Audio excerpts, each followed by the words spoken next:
This Shabbat, we are reading Parashat Para. It's part in the Torah, it's Parashat Hukkat, but it's called Parashat Para. It's the description of the ritual known as Para Aduma, or the red heifer. Now, when you look at when we look at the ritual as it's described in the Torah and try to understand the logic behind it, it seems very strange. Let's break it down. What does the Torah say? The Torah says that you should take a heifer, a young calf, which with no blemish. It should be red, which more probably was brownish and not red. It's a general description of the color. So this cow must have no blemish and never worked in the field or as an animal of burden. So no yoke has been laid upon it. This cow should be slaughtered, then burnt completely to ashes. After into the fire pit, into the fire, you have to add. The Kohen has to add cedar wood, hyssop, which is a lowly plant. It's like oregano. It's from the same family of oregano, hyssop. Shnitolat, crimson stuff. It's like wool, red wool, crimson wool. And all this should be thrown into the fire. Then these ashes are collected and put aside for use when someone becomes impure with the impurity of a dead body, of touching a dead body. Then when someone who is impure comes to the Kohen for the rite of purification, the Kohen must take this dust, the ashes, pour water on it, so mix it with water, and then use this potion to sprinkle on the person who became impure. And he does it in 2 rounds, on the 3rd day and on the 7th day. After the 7th day, that man who was impure washes his clothes and bathes in the mikveh, in a body of water, and then at the evening he becomes pure. Meanwhile, the Kohen who sprinkled the impure person, as well as the person who gathered the ashes and the person who burnt the cow, all of them become impure as well. But they are impure for 1 day. So there are many strange things here. The main one of the main questions that was raised is, why do those who handle the ashes of the para, why do they become impure? The cow, what is called mei para or mei nida, they purify those who are impure, but cause those who are pure to become impure. How does it work? And what is the purpose of burning these materials, the ashes of the cow, and so on? So this became in the Midrashic literature. In the Midrashic literature, this became one of the enigmas of the Torah, and in the sense of this is something that cannot be understood. Rashi, in his commentary on the Torah, says, Zot Hukkat Torah, this is the law of the Torah. He says the word Hukah in the feminine, because you could say also law as Hok and Hukah. So when the Torah uses Hukah, it means something that has no explanation, that we have to accept even though it makes no sense. And he adds that even Shlomo HaMelech said, Amarti ehkema v'yireh mimeni, I was seeking wisdom, but this I cannot comprehend. And the rabbi said it refers to this parasha. As a result, you could find most commentators, when they speak about the ritual of para, they will say this is hukah. It has no explanation. It's one of these things that God set up for us and we have to accept. This is how you do it. This is how you sprinkle the water. The one who handles it becomes impure, and the one who was impure becomes pure, and that's it. You just have to accept it. So before I get to the parasha, I want to clarify this midrash. I did the research on that, because it in itself doesn't make sense to say. I mean, the term hukah has no explanation when you check it systematically. Everywhere in the Torah, when the word hukah is mentioned, it doesn't work. Most of the occurrences of the word hukah are regarding laws that are logical. So we have to go back to the statement of the Midrash. When the Midrash says that we don't understand this hukah, what does it mean? And I think the meaning of the Midrash is that it was taken out of context. Originally it was said about the Pasuk that leads to the description of how you sprinkle the blood. It says, Zot Torah, Adam ki yamut be'ohel. This is in verse 14 of chapter 19 of Sefer Bamidbar. The Torah says, this is the law, this is the Torah of what you do when one dies in a tent and those who come into the tent contract impurity. On that pasuk, the rabbi said, God told Bnei Israel, Hukah hakakti gezerah gazarti, en lecha reshut la'arer achareh. I made a law, I have established a decree, you have no right to second guess me. So, the following generations of commentators look at the Midrash and they thought that the decree or the law refers to the ritual of Parah, but it doesn't. It refers to the pasuk, Adam ki yamut be'oel, when a person dies. That it makes perfect sense for God to say to people, you ask me why people die? Don't ask this question. This is our greatest question. It's the suffering in the world. Why didn't God create a world where everybody is immortal? Why do we have to die? Why do we have to suffer? This is a question also addressed in the second chapter of Bereshit. So, with that, God says this is an axiom that you have to accept. The world is built in such a manner that death is part of the equation. Don't second guess God. We can ask why death comes in an untimely fashion, but death is part of the system. This is what God says. So this was the intention of the original Midrash. Once we know that, we can now search for the meaning, the logic of the ritual itself. So let's look at the elements of the Midrash. And I think I found an explanation, and for me the hint for that was the change of one letter in the text of the Torah. The Torah is very meticulous in writing and spelling the words. So if there's a change, it's not coincidental. What is this change? The whole discussion of the ritual, the ashes are referred to with the Hebrew word Heifer. Heifer means ashes. But when the Kohen sprinkles the men with the ashes combined with water, the Torah says this in verse 17 of chapter 20, that he should take from the dust, instead of Heifer, ashes, the Torah uses the word afar, dust. Now in Hebrew, it's only one letter difference. Aleph, Ayin. Which for a lot of people today, there's no difference because they pronounce Ayin as if it were Aleph. And they do belong to the same group of letters called Groniot. They are guttural letters pronounced by the throat. Aleph, He, Het, Ayin. So what is the big difference between Efer and Afar? Is it a coincidence? I don't think so. So that is the clue that leads us to what happens here. The shift from Efer to Afar in the parasha points to a shift that has to happen in the mood and in the attitude of the person who comes for the process of purification. The tameh was now going to become tahor. We understand that tum'ah is something negative and tahara is something positive, right? Purity is positive, impurity is negative. So the Torah tells us that a change must occur for a person to turn from impure to pure. What is the purity of the dead? Of touching a dead body? Why is it impure? So people thought, we're trying to look for logical explanations, that maybe it's about hygiene, right? That person died because of a disease, there could be germs, right? But that's not the only thing, because even being under the same roof with a dead body, one becomes impure. Adam, kol haba el ha'ohel, whoever comes into the tent becomes impure. So it's being in the vicinity of that, of the dead body. And others explain it as something mystical. The soul is infected, and now that person is not capable of certain things.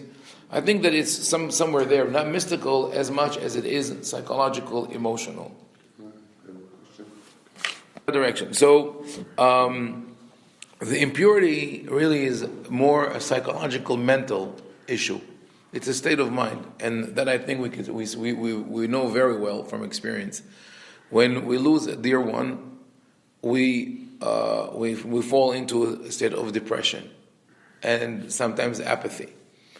And that depression and apathy, there's also anger in the famous process of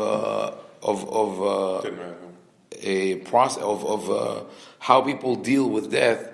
Elizabeth Kubler-Ross is a famous psychologist. She's the first one who identified that as a process of 5 stages, acronym DABDA, D-A-B-D-A, denial, anger, bargaining, depression, and acceptance. Not all of these exist, not always in that order, but depression and anger are very prevalent, and sometimes they remain for one's whole life. And that is the anger for what has happened. It's anger towards God, anger towards the world, anger towards the perpetrator, whatever the reason is. This guilt, people feel that, it was my fault, I didn't do the right thing, even if there was no direct correlation, and there's depression. And not only with death, when there is sustained suffering for a long period, with no redemption, then no respite, it keeps on going, then that could really have long-term impact on a person. For example, people who grew up in an abusive household, or they lived in war zones and they saw that people were killed and tortured and suffered, and no one did anything, so they developed some kind of an apathy towards the world, of indifference. No matter, they come to think of themselves as insignificant. Like whoever I am, it doesn't count. And then they extend it towards other people. Whatever those people do doesn't count.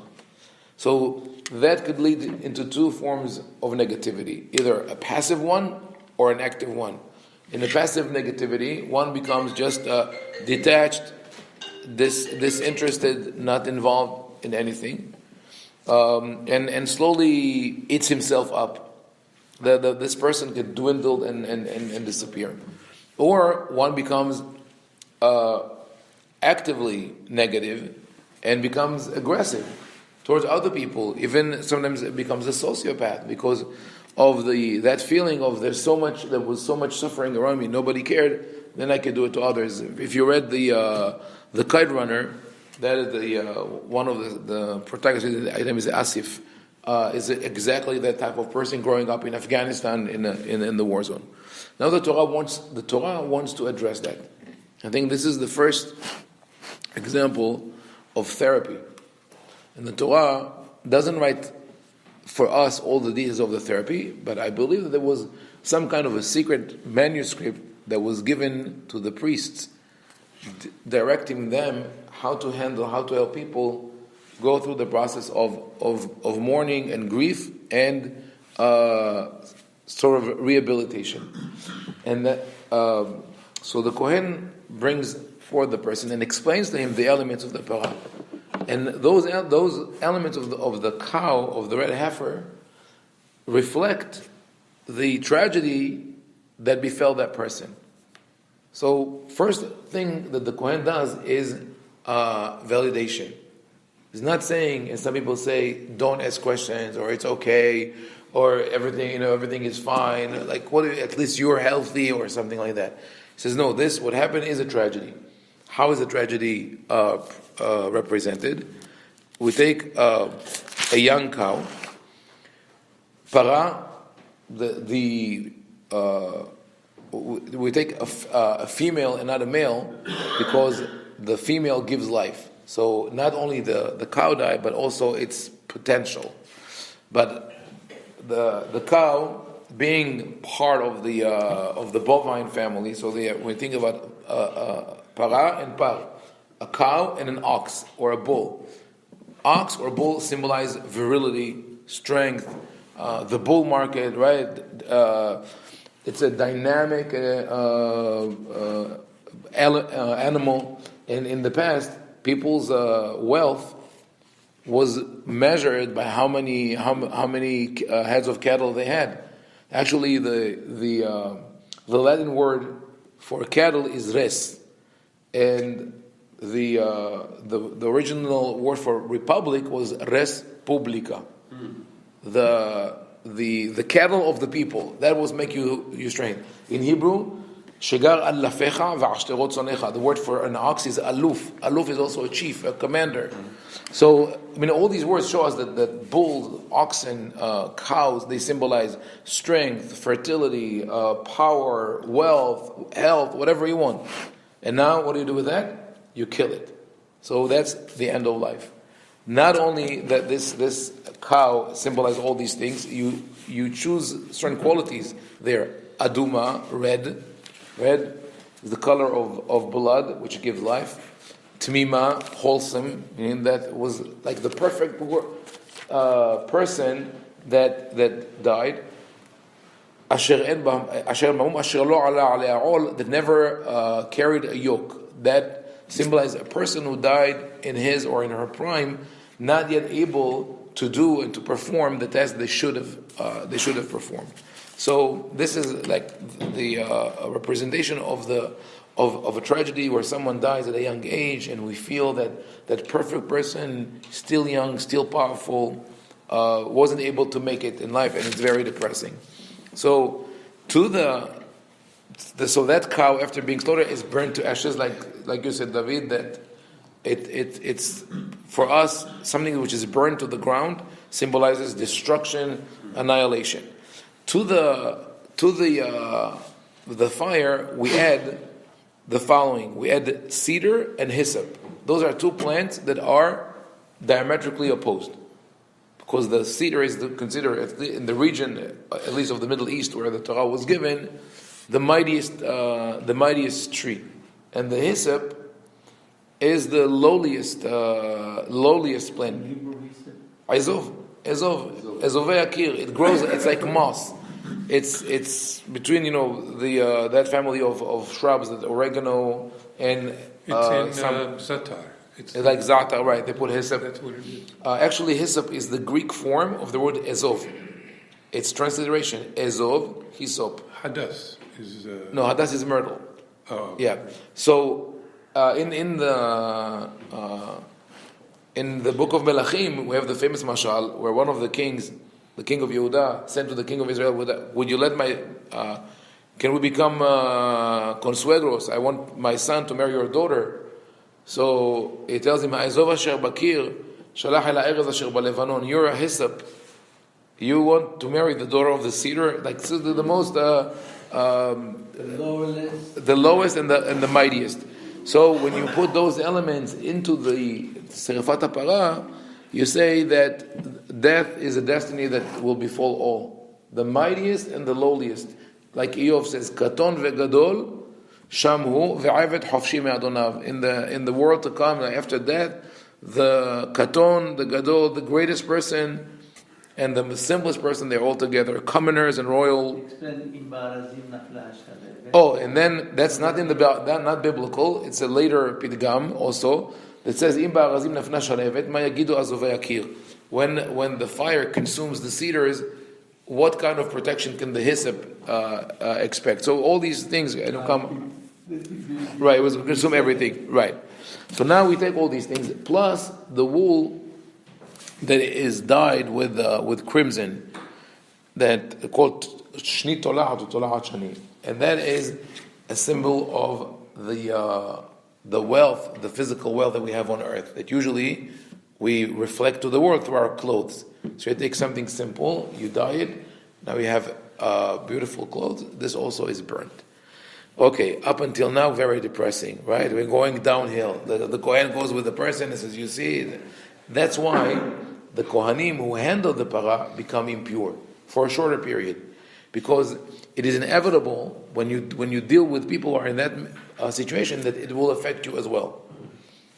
I know that from experience. One year when there were several tragedies in my community, and I accompanied the family one after another, I also became depressed.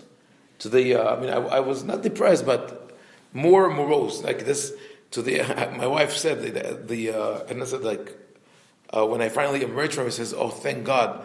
Finally, you were bearing down on people. I made them my sermons were very harsh, like telling them, wake up, think of what is your future, etc., etc."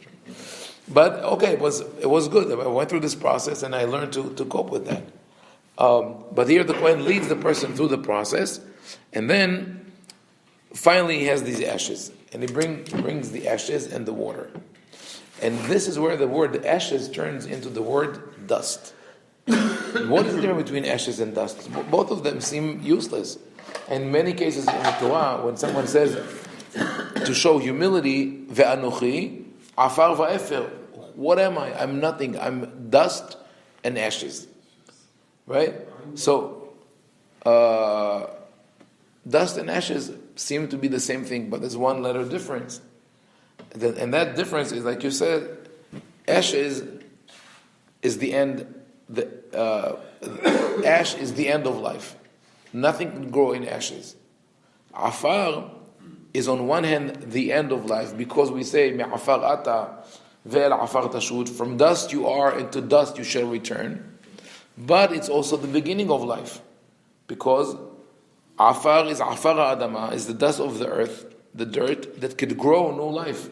So we tell the avel, we tell the mourner, we went with you through this process, through the difficulties and depression and anger and all that, but now we have to re-emerge and understand that you have to take your talents and your abilities and start new life, and or revive yourself. And as we usually say in a hesped, that Haim explained, the reason that we come for a eulogy and a funeral, besides giving respect to the dead, is also to learn from their actions and to apply them to future generations. And this way they live through their legacy. So the efer becomes afar, the ashes become dust, and the Kohen tells the person who was there, says, you don't have to go now through major changes. Going back to life is not done, in a revolutionary manner. It's a slow process. Changing one letter. You change one letter at a time until you become back, you return to who you were supposed to be. And this is also symbolized by the way you mix the ingredients. First, the Kohen puts the afar in the bowl. You were saying? And, no, I wasn't. First you put the dust in the bowl, and then you put the water on top. When there's something similar with the sotah, the deviate woman, but there the water comes first and the afar on top, as to say that the power of life has been destroyed. Here the afar is being put first, like the dirt of the ground, and then water on top, the way we water the ground to tell the avel that the power of life is going to overcome the power of death. So at the end of this story, not only it doesn't make sense, it makes perfect sense, and it is amazing and enlightening to think how the Torah provided people thousands of years before psychology, psychotherapy, psychoanalysis, logotherapy, all these terms existed, with that perfect method of bringing people back to life.